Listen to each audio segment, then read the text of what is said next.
8 years after the Brexit vote, checks that have already been delayed 5 times finally arrive at the UK border. From today, European food and plant imports considered at risk of carrying disease will face inspection.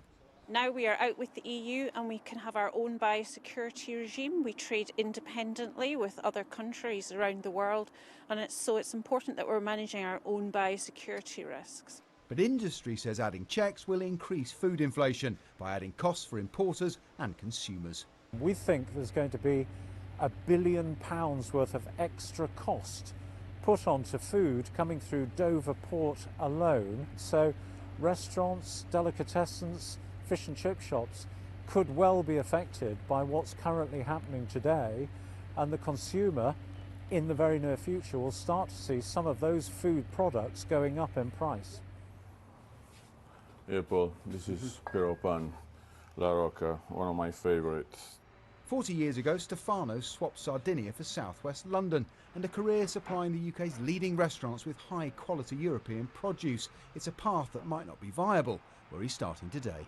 We're going to have less specialty products, less interesting cheeses, less interesting meats, and probably more power to supermarkets and less to independents because it's going to be harder.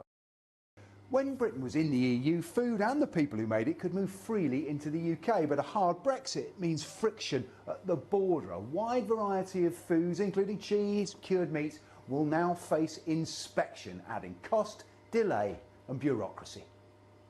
European goods already need new health certificates and customs documents to enter the UK. This Polish poultry exporter estimates they'll add £1 million a year to his costs for no good reason. Nobody can explain me what's the difference between the midnight when the Brexit starts up, when it's completely the same stuff, the same factory, the same quality. Nothing has changed. The government says it will introduce inspections pragmatically to avoid shortages and delays, but there is no denying a hard border for trade means swapping Brussels rules for costly British red tape. Paul Kelso, Sky News.